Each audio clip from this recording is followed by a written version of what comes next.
Dito tayo.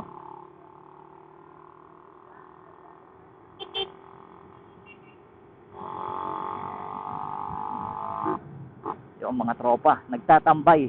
So marami, hindi ko alam kung papuntang pauwi na o papunta pa lang ng ano, ng Dabilan. So kahit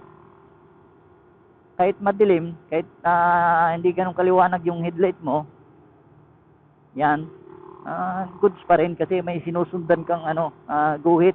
Pero di mo alam, baka mamaya yung sinusundan mo walang ilaw, no? Hindi mo makita. Eto, papakita ko sa inyo, tulad nito, no? Ayan, hindi ko alam kung nakikita nyo, pero hindihan natin yung ilaw natin. Yun. O di ba? May tricycle kaso walang ilaw sa likod.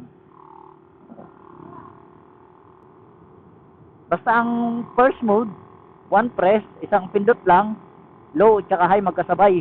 Pangalawa, dalawang pindot din, low lang siya, walang high.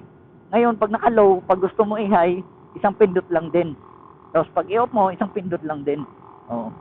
Pag long press mo, yun, doon nagpa-flasher. Nagpa-flashing, ayan oh. Oh.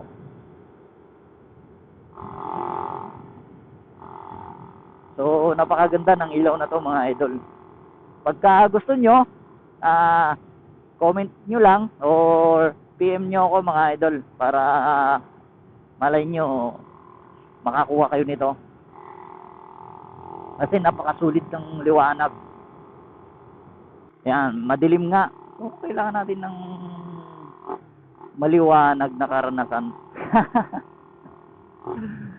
Para pantapat natin sa madilim na nakaraan. Mas maliwanag pa sa buhay nyo. Oh, ganda talaga dumaan dito. Malamig pa yung hangin.